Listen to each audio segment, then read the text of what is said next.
Bonjour à tous et bienvenue, je suis Camille Lelièvre et je suis ravie d'être ici avec Grégory Richard. Et aujourd'hui, on va se plonger dans le monde complexe de l'alimentation émotionnelle pour explorer nos émotions, comment ça impacte notre choix alimentaire. Alors, je te laisse te présenter et ensuite, on pourra voir les premières questions. Bah écoute, Camille, déjà, merci pour l'invitation. Bonjour à toutes, bonjour à tous. Comme l'a dit Camille, je suis Grégory Richard, donc je suis psychopraticien en psychoneuronutrition.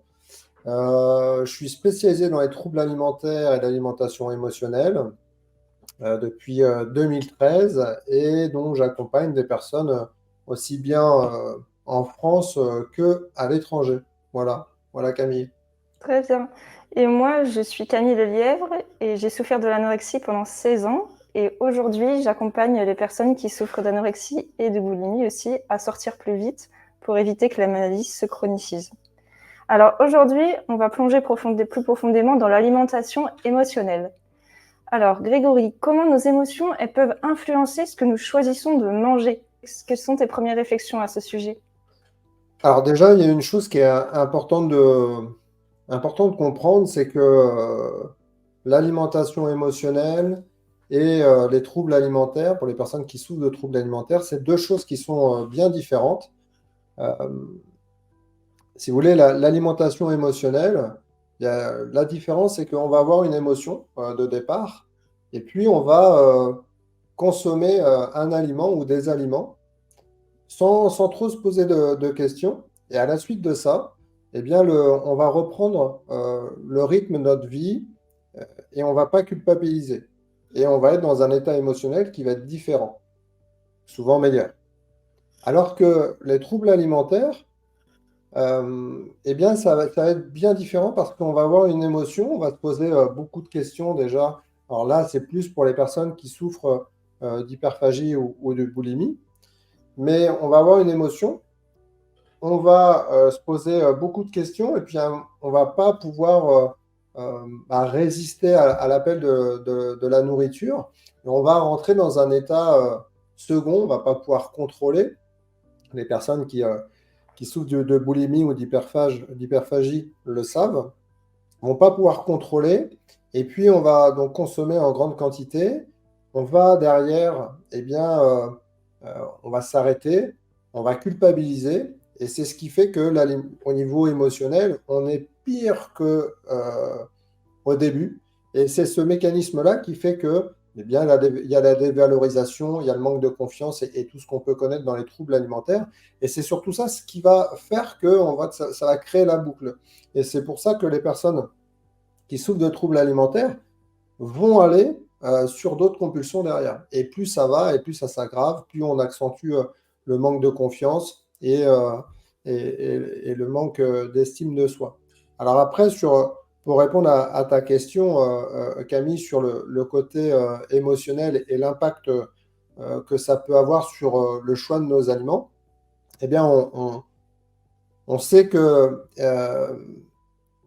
on peut manger, par exemple, pour gérer des émotions négatives, mais aussi positives. L'alimentation émotionnelle, on entend toujours émotionnel dans le côté négatif, mais on va aussi consommer quand ça va bien.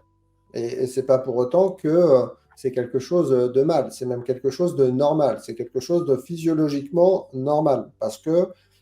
Et en plus, c'est d'autant plus normal parce qu'on va aller sur des aliments souvent riche. Pourquoi? Bah, c'est tout simplement parce que c'est physiologique, c'est comme ça.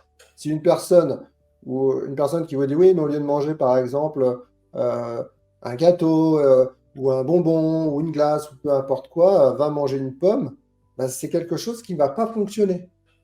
Ou peut-être sur une fois, mais ça ne va pas fonctionner sur le long terme parce que physiologiquement, notre corps a besoin de ça.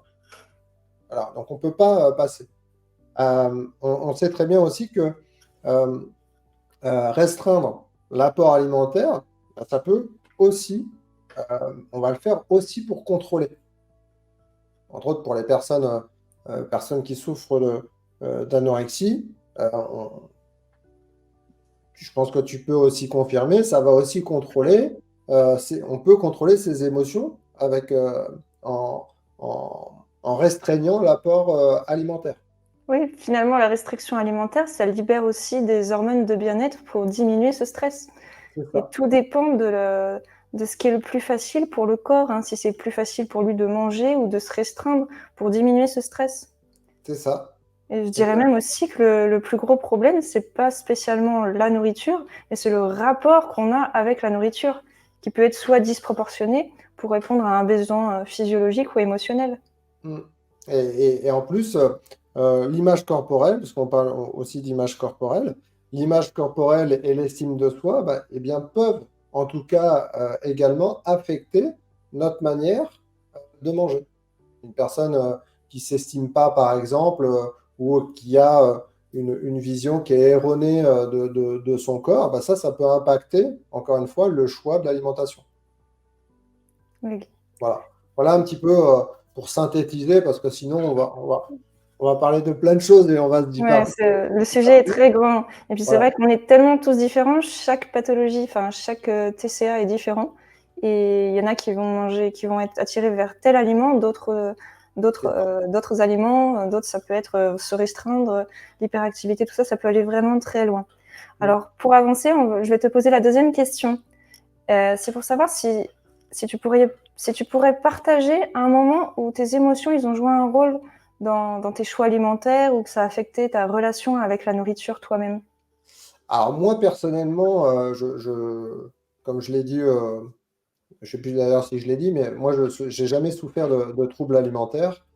Euh, Après, émotionnellement, comme je l'ai dit aussi, on est plus sur l'alimentation émotionnelle. Et effectivement, moi, je suis comme tout le monde, hein. Ça veut dire que je suis content, je suis pas content, je suis stressé. Ouais. Je vais pouvoir aller manger. Comme là, juste avant, alors c'est pas parce que j'étais stressé, mais j'avais envie de manger un morceau de chocolat, donc j'ai été manger un morceau de chocolat. Donc ça pose aucun problème. Mais par contre, j'ai pas forcément moi, la partie émotionnelle, vraiment stress, ça va pas avoir trop d'impact sur moi, même si euh, il y a une partie de ma vie, même si j'ai pas souffert, et ça, c'est quelque chose que je dis très très rarement. Même, je pense que je sais même pas si je l'ai dit une fois, ou une fois peut-être. Mais en tout cas, j'ai souffert de phobie sociale, de bipolarité pendant des années, pendant à peu près entre 10 et 12 ans.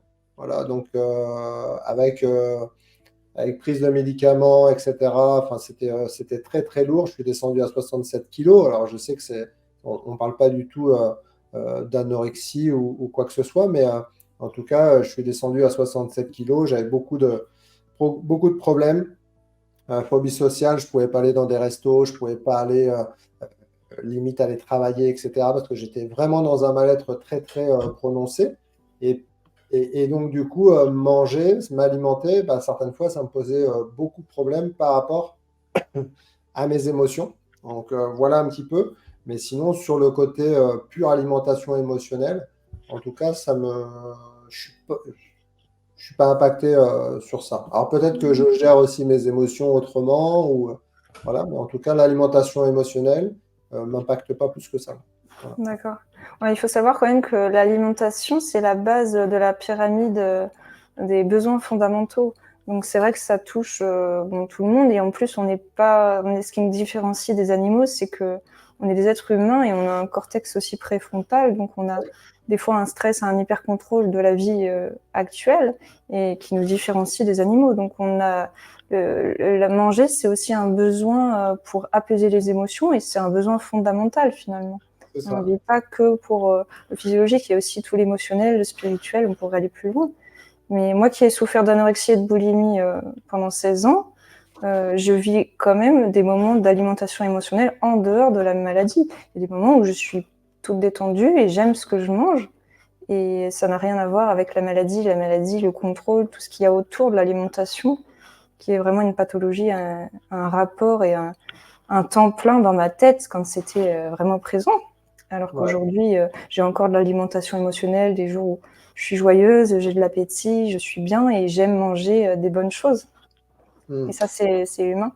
Il y a un point je pense, qui est important pour les auditeurs, c'est que euh, moi, je le vois dans les accompagnements, peu importe que les personnes souffrent. d'hyperphagie ou de boulimie ou d'anorexie. Ce qui est important, c'est qu'à un moment donné, dans la guérison, dans leur liberté, en fait, justement, on peut avoir on peut confondre l'alimentation émotionnelle avec les troubles alimentaires. C'est-à-dire que Mm. certaines personnes, moi, me font la remarque, bah là, oui, mais je comprends pas. J'ai l'impression que je retourne dans les compulsions parce que j'ai mangé ci, j'ai mangé ça, alors que c'est de l'alimentation émotionnelle. Et il y a vraiment comme je l'ai expliqué tout à l'heure, un décalage. C'est pas du tout la même chose, mais ces personnes sont un petit peu perdues. Ils se disent, ah bah tiens, j'y retourne. Et non, elles n'y retournent pas dans les troubles alimentaires. C'est que euh, elles sont dans l'alimentation émotionnelle. Et comme on l'a dit tout à l'heure, l'alimentation émotionnelle, c'est quelque chose de normal. Mais pour autant, c'est important de leur expliquer comment ça fonctionne, comment elles fonctionnent, et bah, ça les rassure. Et ça, c'est l'importance aussi de se faire accompagner parce que bah, on peut très bien y arriver seul, mais voilà, c'est un peu plus compliqué. Mais se faire accompagner, en tout cas, ça permet aux personnes de comprendre. Et je pense que la guérison, la liberté, en tout cas des troubles alimentaires, se libérer, c'est la compréhension. Et la compréhension, ça rassure et ça permet derrière de mettre en place d'autres actions et de progresser. Oui, et puis c'est vrai qu'avec l'accompagnement, on est quelqu'un qui nous comprend, qui nous permet d'aller plus vite et nous donner les clés sans avoir besoin de chercher toutes les informations sur Internet, parce que plus on a d'informations, plus on est perdu, et plus on se pose des questions, et justement, plus on fait du n'importe quoi. Hein. Ouais. J'ai juste une petite parenthèse. J'ai accompagné une personne à souffrir de troubles alimentaires depuis 15 ans et elle a suivi un certain nombre de formations en ligne. Alors, j'ai rien contre, hein, de Mm. formations en ligne, sauf Mm. qu'elle Toute était seule, mais oui. complètement perdue. Et Mm. en fait, il s'est avéré que elle ne souffre pas de troubles alimentaires. Sauf Mm. que c'est qu'elle est dans c'est même pas des compulsions, mais c'est qu'elle mange pas sainement, etc. Mais Ouais. Paul, elle l'avait assimilé à un trouble alimentaire. Donc elle Oui. était focus sur ça alors qu'elle ne souffrait pas. Et c'est là où on voit l'importance d'avoir en fait les personnes euh, qui sont formées en tout cas aux troubles alimentaires et qui répondent vraiment réellement aux questions, quoi. Parce que Ouais. sinon, Oui, puis je pense que trop d'informations tue l'information. Hein. Plus on a des messages sur l'alimentation, un voilà. coup la viande c'est cancérigène, un coup ceci, cela. Et en fait, on veut faire tout parfait. Et déjà, la maladie, c'est du perfectionnisme. Et on s'engouffre là-dedans. Et plus on s'éparpille, plus c'est pire en fait. Hein. C'est ça, c'est Ouais. ça. On se noie dans les renseignements qui sont pas forcément en plus, euh, on va dire, vrais ou bonnes ou je Non, sais pas c'est ce que comment. les gens, par exemple, il y a des gens qui n'aiment pas la viande, donc ils vont faire un compte spécial véganisme ou quoi, parce que eux, ils vivent comme ça, mais c'est pas adapté à tout le monde, et selon où est-ce qu'on vit, la région où on vit, les émotions qu'on a, dans quelles circonstances, oui, en quelle saison, on va pas manger la même chose en hiver qu'en été, si on est en période de grossesse, tout ça, donc on peut pas se fier à une journée dans mon assiette, ça c'est complètement ridicule finalement. Hein. Mm, c'est ça. Et chaque Mmh. personne est différente, comme tu l'as dit tout à l'heure. Chaque personne est différente. Donc nous, on peut avoir en tant qu'accompagnant, thérapeute, on peut avoir en fait, on peut être végétarien, végétalien ou voilà, peu importe en fait ce qu'on. Mais pour autant, on accompagne des personnes. Et c'est pas pour autant qu'on Ouais. va dire non, il faut que tu sois comme ça, il faut que ça soit comme ça. Et moi, j'ai accompagné des personnes, je suis pas végétarien, mais j'ai accompagné des végétariens, des Mmh. végétariennes. Et puis finalement, on n'est pas végétarien. Pour moi, on peut faire un repas végétarien, mais ça ne nous définit pas, parce qu'on peut, imaginons même quelqu'un qui se dit végétarien pendant 10 ans. Si un jour il a vraiment besoin de manger des œufs ou de la viande, et ben ce jour-là, il va faire un repas différent, il va se culpabiliser parce qu'il s'était déjà défini en tant que végétarien. Et là, on se rend malheureux. Hein. Mm. C'est ça. Donc, il faut Oui, suivre un petit peu ce qu'on a envie, mais en tout cas, euh, je trouve pas ça bon. Alors, c'est que mon avis, mais je trouve pas ça bon, en tout cas, qu'un thérapeute oriente, en tout cas, une personne sur une façon de manger, mm. parce qu'il existe différentes façons de s'alimenter. Et ce qui est important, tu vois, moi, en tout cas, dans le protocole Renaissance, euh, ce qui est important, c'est de prendre en compte justement une personne dans la globalité, sa façon de s'alimenter. Ce qui est très important, en tout cas, ce qui est mis en avant, c'est répondre à ses besoins physiologiques. Peu importe comment elle s'alimente. C'est qu'à partir du moment où on répond à ses besoins physiologiques, on donne le carburant parce que, et ça c'est une vision aussi qu'il faut travailler avec les personnes, c'est que l'alimentation n'est pas là, la nourriture, elle n'est pas là pour grossir ou faire maigrir. Elle est là pour nous faire avancer en tant que énergie. Et c'est réellement ça. Voilà. Oui, moi, je suis Voilà. tout à fait d'accord avec toi là-dessus, parce que c'est vrai qu'au niveau de l'alimentation, moi, quand les personnes sont dénutries ou qu'ils ont besoin de régler leur neurotransmetteurs, leur dopamine, je vais leur donner des conseils par rapport à manger plus protéiné le matin, tout ça pour la dopamine, ou apporter du cholestérol pour régler les hormones, mais c'est dans un cadre précis et pendant une période donnée. Après, si un jour ils ont envie de manger plus végétarien ou quoi, s'ils sont en bonne santé, c'est plus du tout la même façon, quoi. Mais c'est vraiment à un instant T, je les aide de ce qu'ils ont besoin maintenant. Et après, je leur donne les bases pour qu'ils soient autonomes après l'accompagnement pour pouvoir choisir ce qu'ils ont vraiment besoin. C'est ça. Ouais. Et comment on pourrait reconnaître et gérer l'alimentation émotionnelle au quotidien? Alors moi, j'ai un exercice, alors j'en ai plusieurs, mais ce que j'aime bien faire, ou proposer, en tout cas, inviter les personnes que j'accompagne, euh, c'est déjà d'identifier les problématiques. Déjà, ça, c'est très important parce que si on ne les a pas identifiées, on peut pas agir dessus. Donc, c'est identifier et de prendre un petit carnet, vous voyez, un petit carnet, soit comme ça ou même un plus petit, et justement de noter. Noter par rapport à des situations qui peuvent être problématiques et noter aussi euh, quelles sont nos émotions, qu'est-ce qu'on ressent par rapport à ça. Ça permet vraiment de le noter sur le carnet, d'avoir un écrit, parce que le fait d'écrire, et moi j'invite vraiment à écrire avec un stylo bleu, parce que c'est reconnu. On a tous, on a souvent en tout cas l'habitude d'écrire avec un stylo noir, mais le bleu au niveau psychologique, au niveau cerveau, c'est mieux. Mmh. Et en face, en fait, en face de la situation problématique, eh bien, mettre des actions qui permettent de régler ces problématiques-là. Parce que on s'aperçoit très souvent que les troubles alimentaires, c'est aussi pour se soustraire justement à peut-être une problématique, à une action ou euh, ouais, d'une situation. Et le fait de résoudre cette situation, alors peut-être pas comme ça frontal, mais de mettre en place différentes petites actions et de célébrer justement ces petites actions à chaque fois réussies, ça permet d'atteindre ça. Et aussi une petite parenthèse, trop souvent, les personnes disent, je suis là, j'ai envie d'aller là, je vais faire un bond là. Non, c'est pas comme ça. C'est je suis là, il faut aller là, et je découpe en fait les objectifs. Et à chaque fois, on se félicite. Pourquoi? Parce que c'est très souvent, c'est trop grand.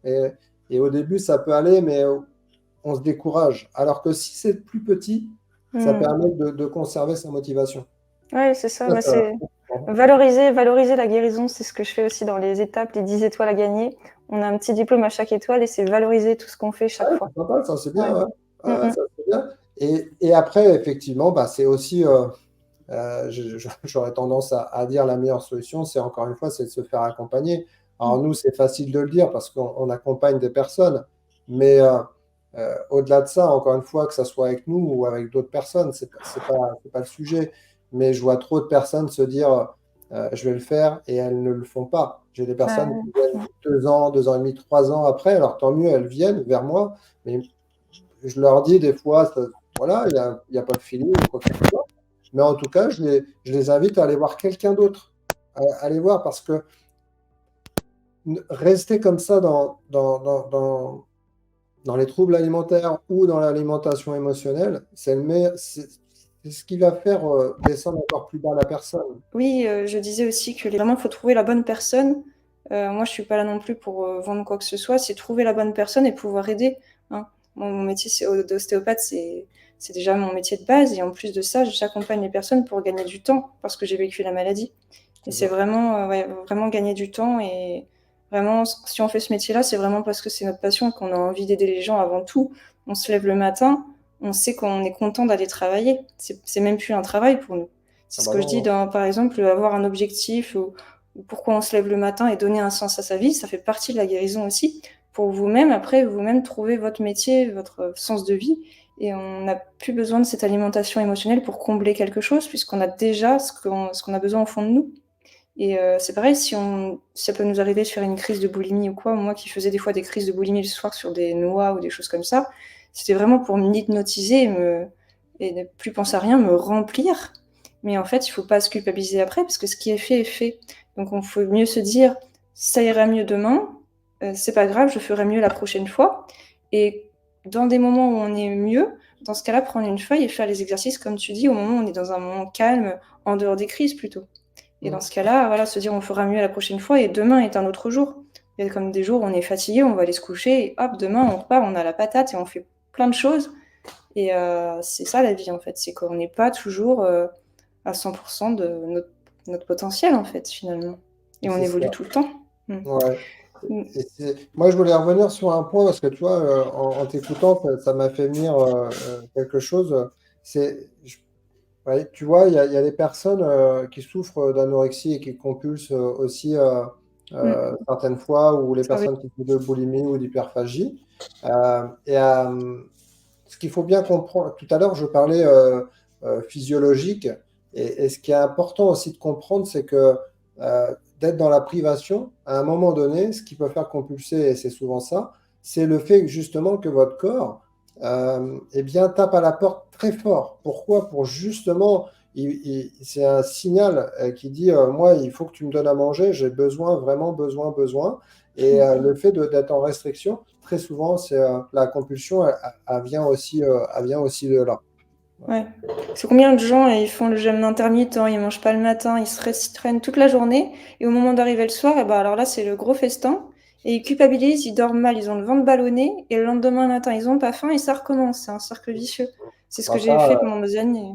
ouais, c'est Mm. ça. On pourrait parler, on pourrait en parler pendant des heures entre les différents types de régimes, voilà, Ouais, ça les c'est jeûnes, etc. éventuellement on fera un autre sujet là-dessus parce Ouais, que sinon ça partirait trop loin. ouais, c'est Ah là ça. là, d'accord. Et pourquoi certaines personnes ils perdent l'appétit alors que d'autres ils semblent avoir une relation sans fin avec la nourriture?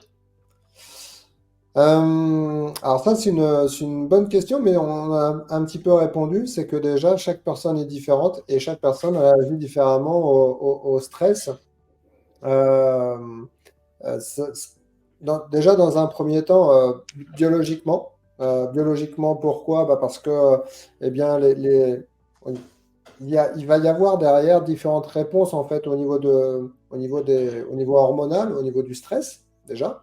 Euh, Entre le cortisol, le niveau de cortisol quand on est stressé, bah, forcément va monter.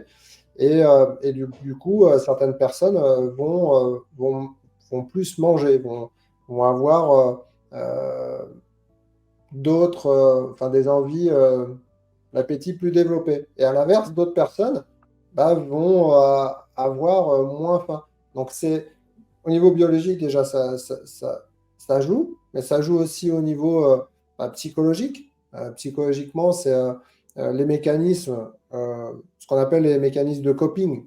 Je ne sais pas si tu connais le coping, on appelle, alors, je ne suis pas trop bon en anglais, mais coping, en fait, c'est les stratégies d'adaptation au niveau des émotions.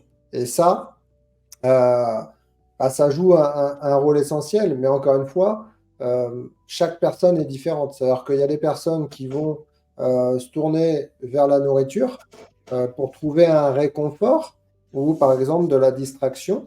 Et puis il y a euh, bah, d'autres, justement, vont se restreindre pour même certaines fois se punir, par exemple.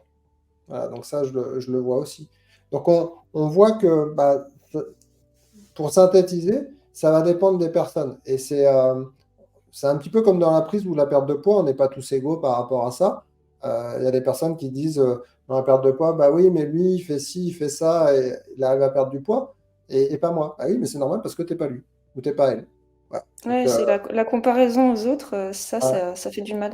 ouais, Ouais, je suis d'accord. Et puis le corps, il choisit aussi le comportement le plus facile pour lui, soit de perdre ou prendre du poids en fonction de sa génétique, son environnement, ce qu'on aurait pu lui dire au quotidien, et trouver ce qui soulage le plus, ce qui lui fait le plus du mal. S'il y ouais. a des personnes, le fait d'être hyperactif, ça leur fait du bien, et ils vont se rendre plus dans la restriction et l'hyperactivité. C'est ça. Et d'autres, ça va vraiment être se remplir et se manger, manger. et faire une couche de protection aussi émotionnelle suite à un traumatisme ou quelque chose comme ça, quoi.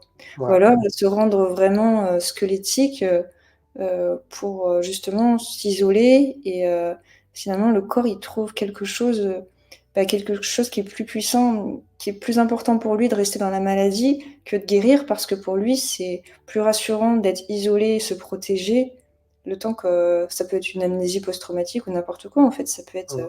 tellement de choses qu'on ne sait pas comment le corps réagit et il faut juste enfin, déjà accepter que le corps il réagisse comme ça et ensuite pour pouvoir l'aider, pour ne pas être Ouais. contre lui, il faut que le conscient et l'inconscient soient ensemble pour pouvoir guérir.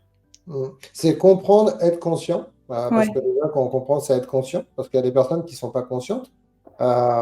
Et c'est aussi pour ça que certaines fois, je refuse d'accompagner des personnes, parce que j'accompagne pas tout le monde.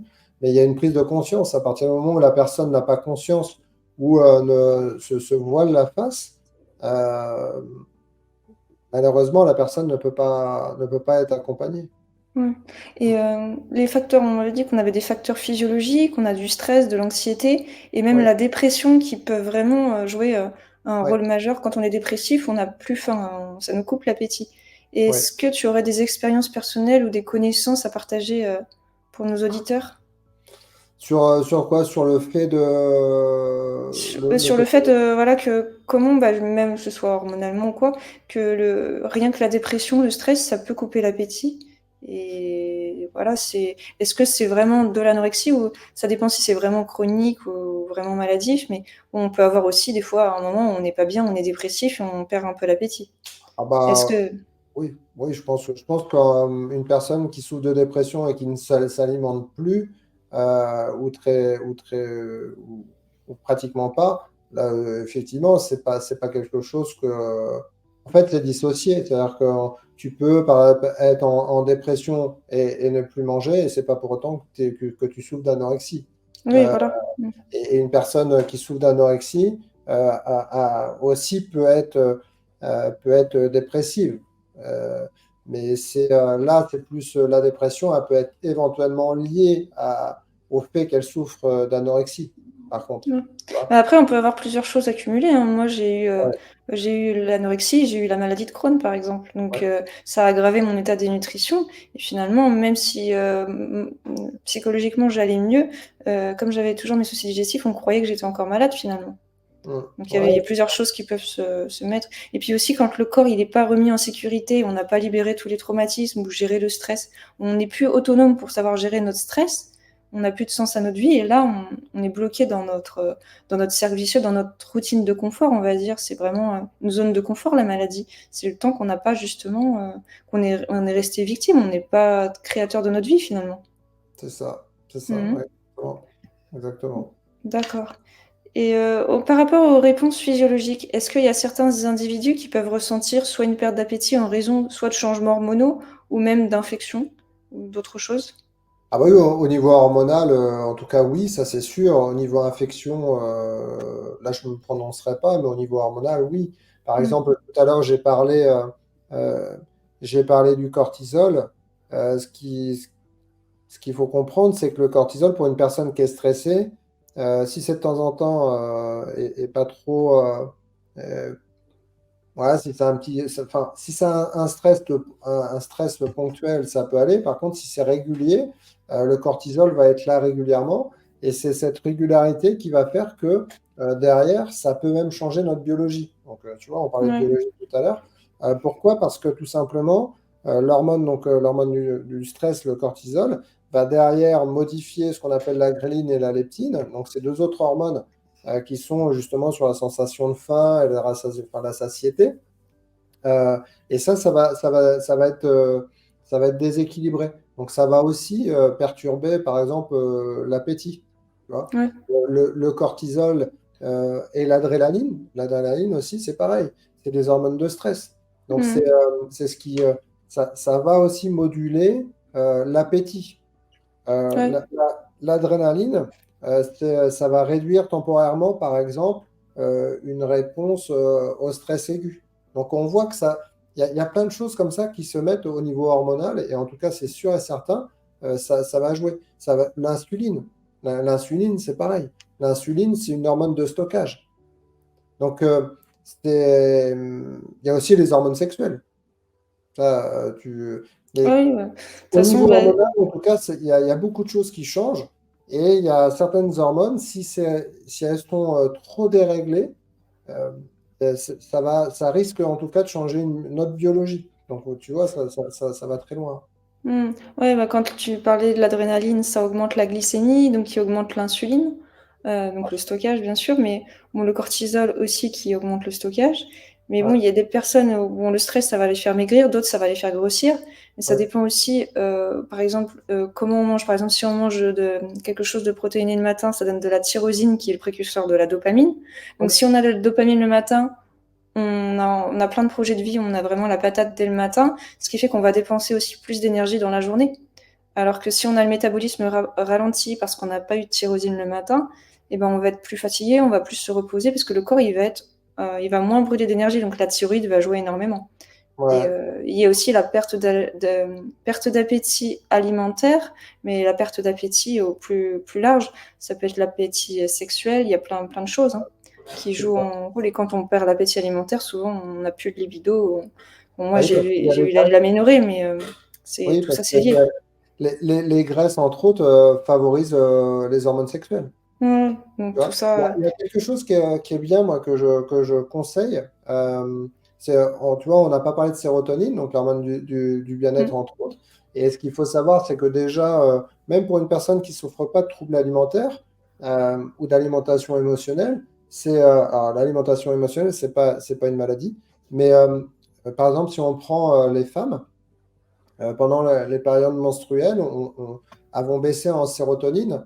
Et du coup, c'est ce qui va très souvent, c'est pour ça que beaucoup de femmes vont avoir des envies de sucre. D'accord? ouais. Et pour les personnes qui souffrent de troubles alimentaires, ça peut jouer. Il peut aussi avoir, enfin, c'est très souvent, euh, il y a une baisse de sérotonine. Et en fait, en pharmacie, c'est pas un médicament du tout. Il n'y a pas d'ordonnance, il y a pas de contre-indication ou quoi que ce soit.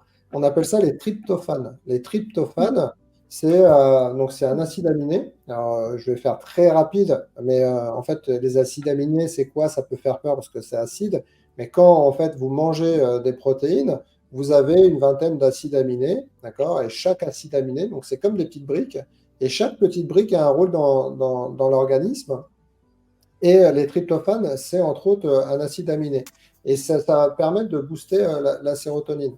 Et ça, pour une personne qui ne souffre pas de troubles alimentaires, 10 jours avant, par exemple, les périodes menstruelles, ça peut éviter certaines envies de sucre trop prononcées. Et pour une personne qui souffre de troubles alimentaires, eh bien, vous pouvez le prendre, par exemple, sur un mois. Vous prenez sur un mois, vous testez, vous verrez, ça peut fonctionner. Attention, ce n'est pas un produit miracle. C'est comme tous les médicaments, on n'a pas parlé de médicaments, moi je ne suis pas pour ou contre, peu importe si je ne suis pas médecin, mais en tout cas, si des auditeurs ou des auditrices nous écoutent et qui prennent des médicaments ou cherchent, parce que ça c'est pareil sur les réseaux, je vois des personnes qui disent, tiens, qu'est-ce que je peux prendre comme médicament ou quoi que ce soit. Attention à ne pas faire n'importe quoi et surtout lorsque les personnes prennent des médicaments, c'est quelque chose qu'il faut allier, encore une fois, à un accompagnement ou en mettant en place des actions. Pourquoi? Parce que les médicaments, c'est pas quelque chose qui va vous guérir comme ça tout seul. Il faut il faut que ça vous permette de vous sentir mieux pour pouvoir mettre en place Oui, des c'est choses. juste, je dirais, c'est juste pour avoir l'énergie pour C'est pouvoir ça. avancer, en fait, pour pouvoir C'est avancer dans le programme. Des fois, moi, j'ai pris du Griffonia, le précurseur ça. de la sérotonine avec du tryptophane, donc Griffonia. Ouais. Mais c'était vraiment une période où j'étais vraiment au plus mal, vraiment Ouais, très, ouais, très ouais. mal, juste pour me donner un petit coup de pouce pour Ça, après, voilà, pour pouvoir surmonter les difficultés. Mais ce qui est le plus important, c'est vraiment oui, de pas dépenser énormément d'argent dans les compléments alimentaires, tout ça, vraiment prendre déjà dans l'alimentation quelque chose de vraiment tous les aliments essentiels sont dans la nature finalement. ouais. Et puis Ah, c'est mieux absorbé, c'est le corps il comprend vraiment ce que c'est quoi.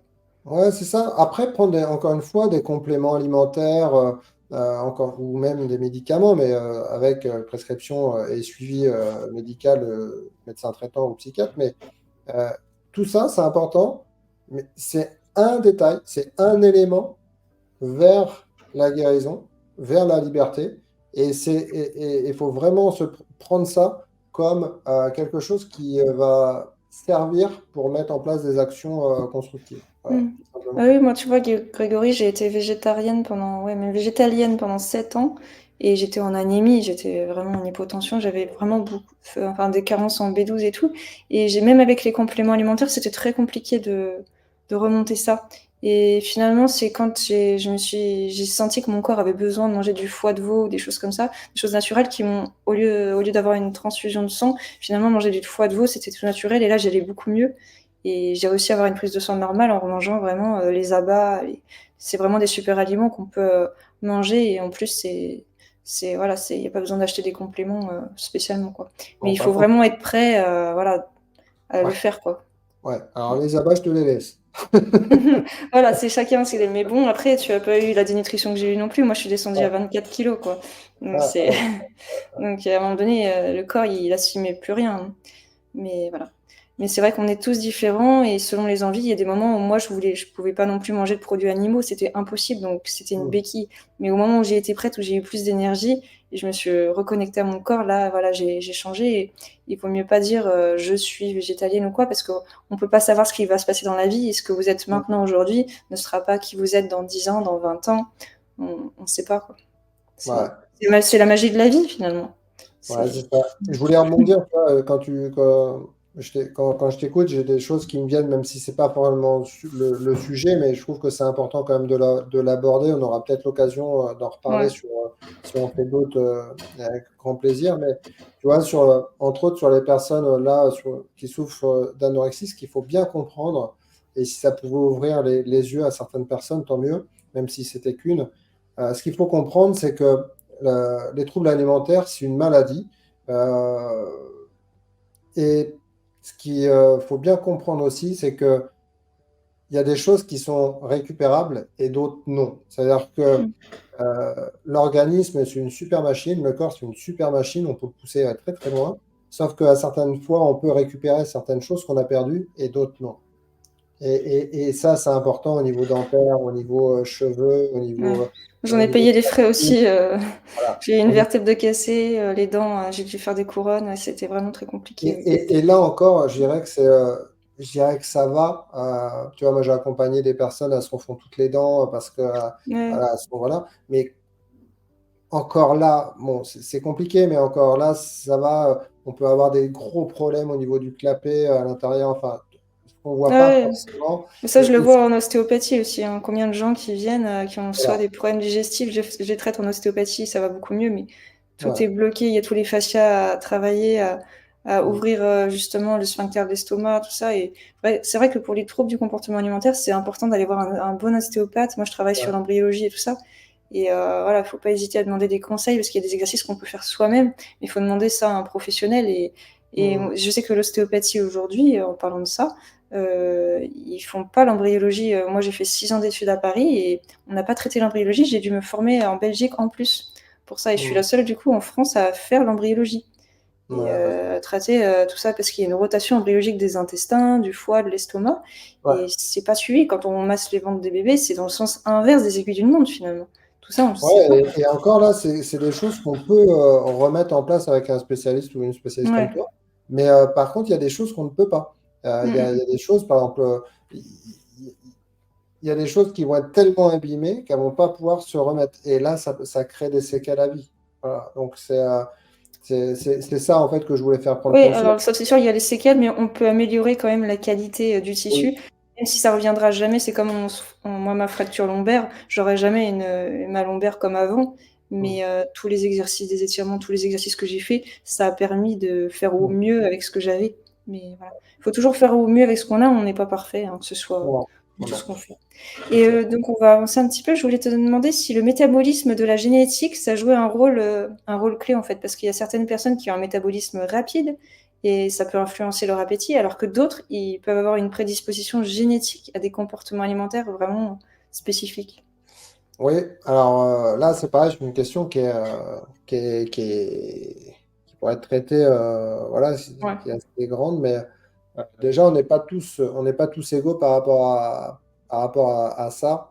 Il y a des métabolismes plus ou moins lents, rapides, tu vois, comme les ectomorphes, les mésomorphes, Ouais, les endomorphes. différents. Voilà, donc les ectomorphes ont métabolisme rapide, méso-endomorphes, c'est lent, donc les personnes vont prendre plus ou moins de poids en fonction des différents métabolismes. Mais après, oui, il y a une partie génétique. Dans les troubles alimentaires, il y a une partie génétique et on peut même aller plus loin parce que par exemple, une personne qui aujourd'hui qui souffre de troubles alimentaires, on peut gratter un petit peu et on peut s'apercevoir certaines fois que même la maman ou même la grand-mère souffrait de troubles alimentaires. Mm. Et donc il y a cette partie-là héréditaire. Il y a aussi, on ne va pas détailler, mais ce qu'on appelle les neurones miroirs. C'est-à-dire que si par exemple vous avez une maman qui souffre de troubles alimentaires euh, et qui, vous, jusqu'à 7 ans, même un peu plus, voilà, vous voyez ça, vous entendez des choses, etc. Donc ça vous allez faire par mimétisme et c'est ce qui peut créer derrière. Donc ça, c'est un sujet Très qui est, vaste, ouais. Oui, puis je dirais, il y a la génétique, mais il y a aussi l'épigénétique, ouais, des facteurs environnementaux, ouais. même aussi les régimes enfin, tous les régimes répétitifs qui diminuent le métabolisme. Ah, bah, On fait ouais, des alors. Par rapport à ça, effectivement, après, tu as la culture, ça dépend des cultures de chacun, ça dépend les réseaux sociaux. Aujourd'hui, les réseaux sociaux, bah, ça va impacter. Enfin, il y a énormément de choses. Les journaux, les pubs, les fausses croyances, euh, les fausses croyances sur les régimes. Aujourd'hui, une personne qui souffre de troubles alimentaires, hyperphagie, boulimie, elle va essayer de faire des régimes pour perdre du poids, alors que c'est pas, la problématique vient pas de là. Ouais, bah, c'est quand tu disais que oui, qu'on pouvait suivre des nutritionnistes en alimentation émotionnelle, parce que c'est pas parce qu'on sait comment manger qu'on est un être humain et on peut avoir besoin d'aide en fait. Et il n'y a pas de. C'est Ouais, ça, c'est. Ok. exactement. Et si on explorait un petit peu juste l'influence de la culture et de l'environnement, les habitudes alimentaires et les normes sociales qui peuvent varier considérablement d'une culture à l'autre, ça peut impacter la relation à la nourriture. Et quelles observations on pourrait faire dans ce domaine? Bah, si on prend rien que les réseaux sociaux, déjà, ça a un impact énorme, et tu vois, pour les enfants à venir, parce que il y a même si tu veux, le physique, c'est Ouais, important, mais ça impacte de trop, en sachant qu'en plus, sur les réseaux, tu as plein de filtres, etc. ouais, puis Et, en fait, c'est se comparer à quelqu'un ouais, à c'est ça. un instant T au top de sa performance. Et si on le voyait au quotidien, il n'est pas tout le temps comme ça, quoi, la personne. Non, alors j'ai un très bon exemple sur ça, parce que j'ai aussi accompagné il y a quelques années des sportifs de haut niveau et entre autres des culturistes. Et j'ai des personnes qui venaient me contacter pour avoir le même corps. Et ils me disaient, ouais, mais t'as vu comment il est fait, etc. Mais je leur Ouais, disais, mais il n'est pas fait comme ça toute l'année. Il n'est pas fait comme ça toute l'année. Il est fait comme ça pour les photos, pour les compètes, et puis voilà. après, autrement. Et, et je voulais revenir là-dessus parce que c'est important. C'est-à-dire que si on commence à s'identifier à quelqu'un, c'est-à-dire que peut-être qu'en nous-mêmes, il nous manque quelque chose. Oui, c'est ça. Il nous manque Et une partie de notre identité. Et souvent, quand on demande à la personne c'est quoi le plus important pour toi aujourd'hui, et si c'est une maman qui nous dit bah c'est mon enfant, voilà. Et si on disait à cette personne-là, est-ce que tu voudrais ressembler à cette personne-là en perdant ton enfant et que tu aies ce corps-là, non, la personne c'est pas sa priorité. Donc on a chacun notre histoire et c'est pas parce que cette personne-là est bien sur les réseaux sociaux qu'elle est heureuse dans sa vie. Par exemple, elle peut très bien ne pas pouvoir avoir d'enfant ou avoir aussi des chocs émotionnels, hein. Donc si Ouais. on peut pas savoir la vraie vie des autres. Ça, c'est important. Je voulais rebondir aussi là-dessus, c'est intéressant parce que j'ai eu plusieurs fois des personnes qui me disaient, oui, mais là, j'ai vraiment envie de me faire accompagner, mais j'ai pas le temps. J'ai pas le temps parce que je dois faire ça, je dois m'occuper de mes enfants, je dois m'occuper de ma maison, je dois m'occuper de mon boulot, etc. Et en France, on a des fausses croyances qu'il faut tout donner aux autres. Voilà. Parce que si on pense à nous, en fait, on est égoïste. Alors que Ouais. moi, j'ai une question, c'est si vous êtes vide, si vous êtes à plat, si vous avez zéro en termes d'énergie, comment allez-vous faire pour vous occuper des autres? C'est-à-dire que là, aujourd'hui, une personne qui vous donnait à 300% aux autres, pas de problème. Sauf que si elle ne prend pas des moments pour elle, si elle ne prend pas des moments pour se recharger émotionnellement, au niveau énergétique, avec l'alimentation, etc., c'est-à-dire que là, ça va descendre. Quand ça va être là, on fait comment? Alors que le fait de justement prendre soin de soi, prendre du temps pour soi, prendre du temps pour se libérer des troubles alimentaires, de l'alimentation émotionnelle, c'est-à-dire prendre en compte ses émotions et savoir les gérer, à partir de là, on a ce que j'appelle une haute énergie, et c'est ce qui permet justement de pouvoir s'occuper encore mieux de ses enfants et de ses proches. Alors qu'en France, on fait l'inverse. Parce qu'on nous dit, si tu penses trop à toi, tu es un égoïste. Hmm. Ça, c'est dommage. Ouais, non, mais c'est sûr, hein. De toute façon, c'est nous-mêmes, si on prend soin de nous, on apporte du positif aux autres, une énergie positive qui les emmène vers le haut. Et si chacun en fait s'occupe des autres et on s'amène tous vers le bas, on n'y arrive pas, on s'occupe des problèmes des autres finalement. Mais si on s'occupait de s'améliorer soi pour donner l'exemple, si on donne l'exemple aux enfants, il n'y a pas besoin de régler leurs problèmes puisqu'ils le règlent par eux-mêmes, par notre propre exemple. La- Et donc euh, on évite aussi d'infliger des troubles du comportement alimentaire aux enfants, parce que les enfants, ils savent ce qui est bon pour eux aussi. Et aujourd'hui, on est dans une société où bah, on va vouloir soit faire attention à ce que l'enfant mange, on va le restreindre, on va lui dire de finir son assiette, tout ça, ça peut amener des troubles du comportement alimentaire, et il ne sait plus se reconnecter ou le culpabiliser par rapport aux enfants qui n'ont pas à manger dans les pays pauvres. Ça arrive souvent, et c'est un sujet aussi qu'on peut. ouais, on en fera peut-être une autre fois. Voilà. Et voilà, et par rapport donc les réseaux sociaux, on en avait parlé, et puis aux cultures aussi, parce que selon les différentes cultures, ce que nos ancêtres ils mangeaient, et selon les saisons, on mange pas la même chose, comme j'avais dit, l'été ou Ouais, l'hiver, ou selon le pays. Voilà, les cultures, il y a aussi les fêtes, ce qu'on mange à un repas de fête, tout ça, et ça fait, c'est le social. Et le social, ça fait aussi partie de la pyramide de Maslow pour les besoins fondamentaux. Et il faut aussi manger pour le plaisir. c'est Ça, c'est ça. important. Et puis les Faire fausses fonctionner, en croyances. fait, manger, c'est déjà faire fonctionner ses cinq sens. On mange avec nos cinq sens. Ça, c'est important. C'est Mm, aussi ce que j'apprends aux personnes que j'accompagne, hein. Manger avec ses cinq sens. Voilà. mm. Et on va terminer avec des réponses émotionnelles. Est-ce que les émotions fortes, positives ou négatives, elles peuvent grandement influencer notre appétit? Est-ce Ah bah qu'on oui, peut naviguer entre les fluctuations émotionnelles et voilà, ah ça bah peut oui, donner. oui. Ouais. Bah oui, en fait, on revient sur l'alimentation émotionnelle. C'est-à-dire qu'on peut être très content et donc du coup, il y a une question aussi d'autorisation. On n'en a pas parlé, mais c'est une question d'autorisation, hein. Et le fait d'être content ben, ça va forcément impacter notre façon de nous alimenter, hein. Oui. Et puis surtout, bah, c'est un instant présent, quoi. Il faut profiter de l'instant présent. Respirer, c'est aussi ça fait partie de la pyramide de Maslow. Bien respirer, se reconnecter à soi. C'est euh, ça. Être vraiment le corps en sécurité, et en sécurité n'importe où, qu'on soit dans un autre pays, qu'on soit dans notre chambre, ou qu'on soit n'importe où, qu'on se sente en sécurité, bien, et connecté à nos besoins fondamentaux, finalement, c'est ça qui compte, et puis Ouais, se prendre la tête, parce que quand on stresse, de toute façon, c'est soit quand on est dans le passé ou dans le futur. Donc on anticipe un repas, tout ça, mais ça, c'est pas vivre. Un animal dans la nature, il va manger ce qu'il a sur le moment. S'il a bien mangé, bah, il va se reposer après, et voilà, et si on se reconnecte à ça, après, on a plus de temps pour se consacrer à ce qui donne un sens à notre vie. C'est sur c'est ce ça. quoi on pourrait terminer. Est-ce que tu as quelque chose à rajouter, Grégory? Bah non, écoute, en tout cas, ça m'a fait plaisir d'échanger comme ça. On a vu que on est un peu moins d'une heure, mais on a pris en compte un sujet, mais il y a tellement d'autres sujets qui se greffent derrière. On pourrait en parler des heures. C'est pour ça que les troubles alimentaires et l'alimentation émotionnelle, c'est un vaste domaine. C'est pas simplement un problème, un sujet d'alimentation. C'est vraiment un sujet d'alimentation qui regroupe un certain nombre de choses. Et en tout cas, c'est pour ça que c'est multifactoriel. Donc, c'est important de bien comprendre ça, c'est que c'est multifactoriel. La Oui, nourriture n'est pas en fait la problématique pure.